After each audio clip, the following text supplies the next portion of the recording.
This is the business news of Georgia and the world in English on TV3. I am Nugzar Ukhadze. How do you do? Once again, Zurab Melikishvili, member of National Movement, criticized the economic policy of the current government. The member of the parliament declared that according to the results of 9 months of 2013, actual increase of gross national product made up 1.7%, while in the third quarter, GNP increased by 1.3%, which lags behind the analogous period of 2012 by 6%. In 2012, the growth amounted to 7.3%. Melikishvili presumes that actual average growth rate will not exceed 2.2%, and by the end of the year, it will be less than it was predicted by various international organizations, that is somewhere between 2.5% and 3%. In the words of the Member of Parliament, the faulty economic policy of the government was conducive to the flawed budget fulfillment. International Monetary Fund's forecast for annual economic growth of Georgia remains unchanged. According to its evaluation, Georgia's economic growth index is 2.5%. It's a fact that you cannot solve the problem if you don't develop business. Accordingly, the Georgian economy is in chronic expectation of investments. Peaceful and democratic presidential elections and candidacy of the new prime minister promise stable political environment, which, in the opinion of some experts, will contribute to the attraction of foreign investments. However, the overwhelming majority of local population gives priority to Georgian investments in developing national economy. Ex-governor of Mtskheta-Tianeti, businessman Cesar Ciochelli, who was accused of shady dealings with former administration, declared that in the nearest future he intends to set up 4 new enterprises. Our correspondent, Kote Mosidze, made inquiries into the economic plans of businessman Ciochelli. This is the famous Zeta brewery, whose production first hit the Georgian market in 2011. Now, this particular brewery, together with the other 4 factories owned by businessman Cesar Ciochelli, is faced with the possibility of financial seizure by state authorities of Georgia. According to Ciochelli, 5 factories employ around 4,000 people, and the average amount of their salaries is a little over 500 Georgian lari. They say that the tax amount collected by the state of the revenues of this enterprise made up 40 million lari. Being subject to arbitration and because of the danger that factories could be closed, Cesar Ciochelli was forced to cut his staff by 700 people. But recently he announced that he is building 4 more factories in Georgia. We are planning to build factories of coffee, potato chips, and also the company of building materials. We are trying to decrease imported merchandise in Georgia with the help of putting in the market our production. We are planning to employ approximately 2,000 people, and the majority of them will be refugees of Georgia. Tens of millions of laris will go to the Georgia state budget if we succeed. Building these factories will be finished in 2 years if we reach agreement with the investors. As we are planning, 40% of our production will be sold in Georgia and 60% of it will be exported. In his interview to Business Insider, Mark Mobius, one of the well-known businessmen of world fame, expressed his interest in Georgia. In August, Mobius visited Tbilisi, where, together with the members of government, he met with Prime Minister Bizina Ivanishvili. In his interview, Mobius said that Georgia succeeded in demolishing of old system of management and in making the activities of administration more effective. However, he added that, as in other countries, there are powers in Georgia who want to return the country to bygone times. He also said that at the same time there exist some elements of corruption and investors should be given a timely heads up about them. According to Azerbaijani news agency ABC-AZ, oil company of Azerbaijan SOCAR, which is the most important investor in Georgian economy, is not afraid of changes in Georgian administration. In the words of Rovang Abdullayev, Minister of Internal Affairs, Irakli Garibashvili, who is nominated to the post of Prime Minister, knows and supports the projects of Azerbaijani company in Georgia. Hopefully, this support will continue and changes in the government of our neighboring country won't have a negative effect on our relations, Abdullayev said. The Azeri company plans to increase the number of gas filling stations located in Georgia from 10 to 35 and grab 40% of Georgia's natural gas market. 51% of the SOCAR Energy Georgia's controlled stake is owned by the state oil company of Azerbaijan, while 2.5% of shares belong to an offshore company, Intersan Holding. From June to September of the current year, Georgia exported almost 9 million bottles of wine, which equals almost 40% of the amount of goods exported during 9 months of this year. Accordingly, after a 7-year interval, Russia became the biggest importer of Georgian goods, informs the National Agency of Wine. All in all, Georgia exported 26.5 million bottles, which exceeds the last year's index by 71%. Georgia exports wine to 49 countries. The Ukraine holds the second place among major importers. This year, 8.5 million bottles of alcoholic beverages were sold there. It is by 13% more compared to the last year. Besides Russia and Ukraine, Kazakhstan, Belarus, and Poland make up 5 major importers of Georgian beverages. Along with politicians, Georgian wine may arrive at the Vilnius summit.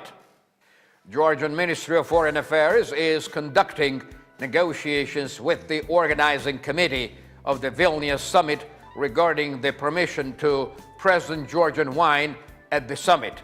The staff members of the Georgian Ministry of Foreign Affairs informed that negotiations with the organizers of the summit are underway on presenting Georgian wine at the summit.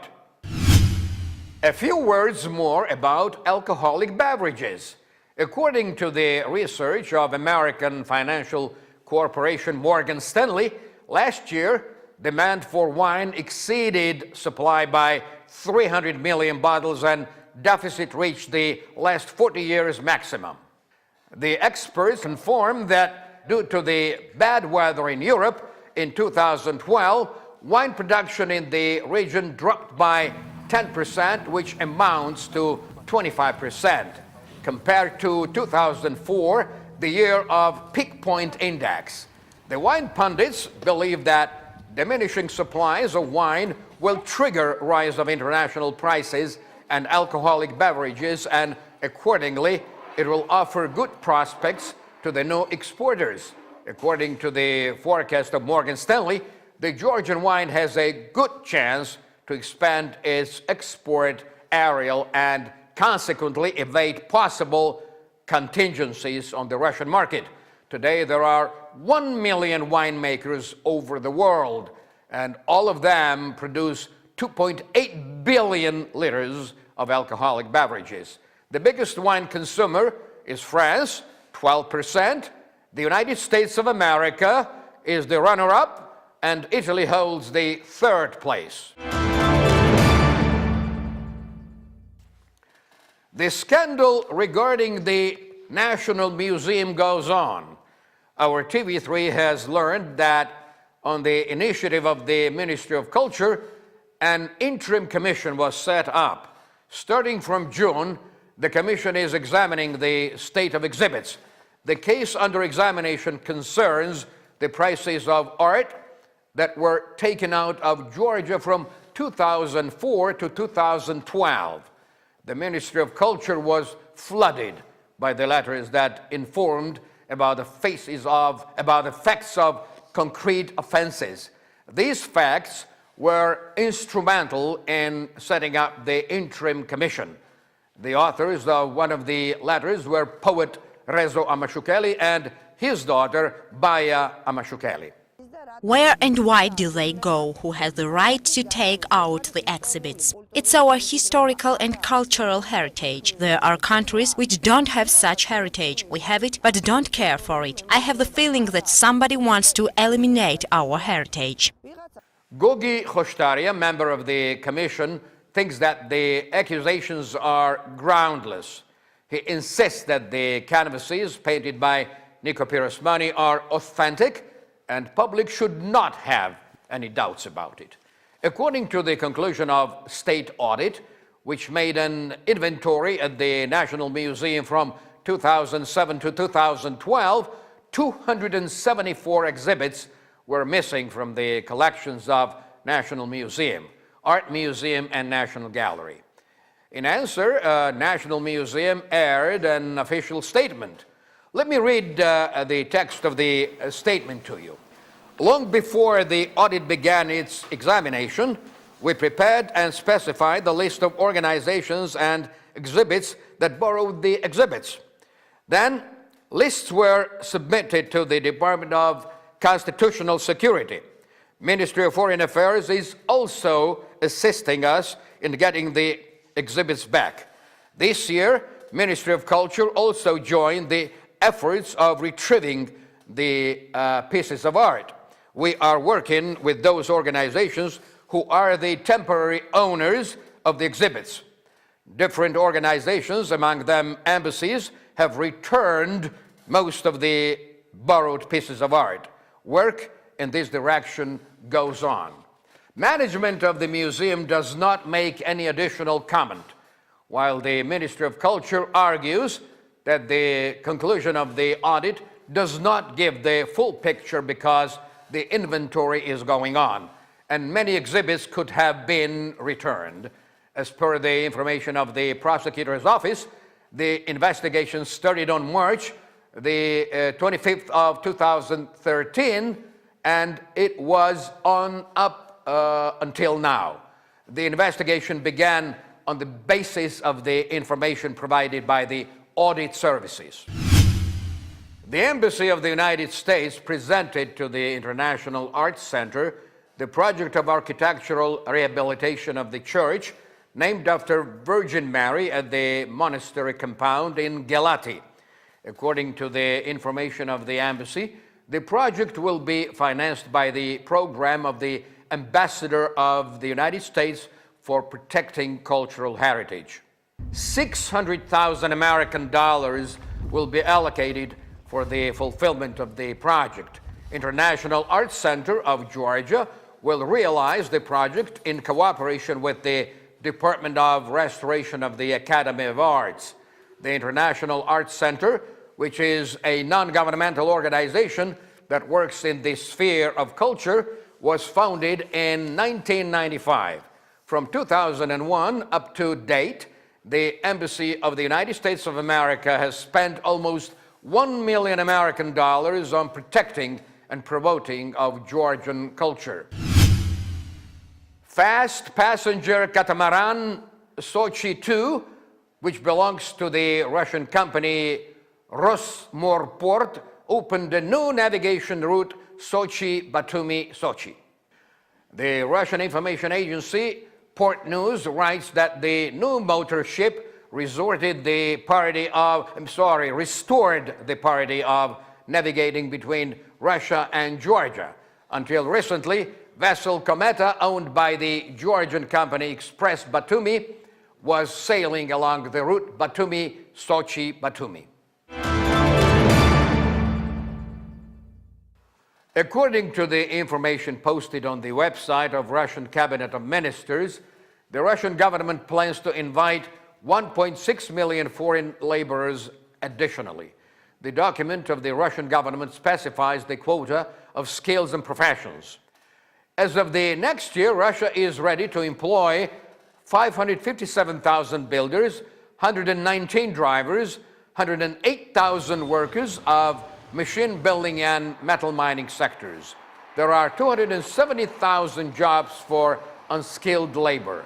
Apart from workers, there are vacancies for scientists, managers, engineers, and agricultural specialists as well.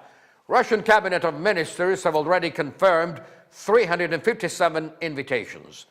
The document was worked out by the Ministry of Labor and Social Protection with the aim of regulating labor migration to Russia.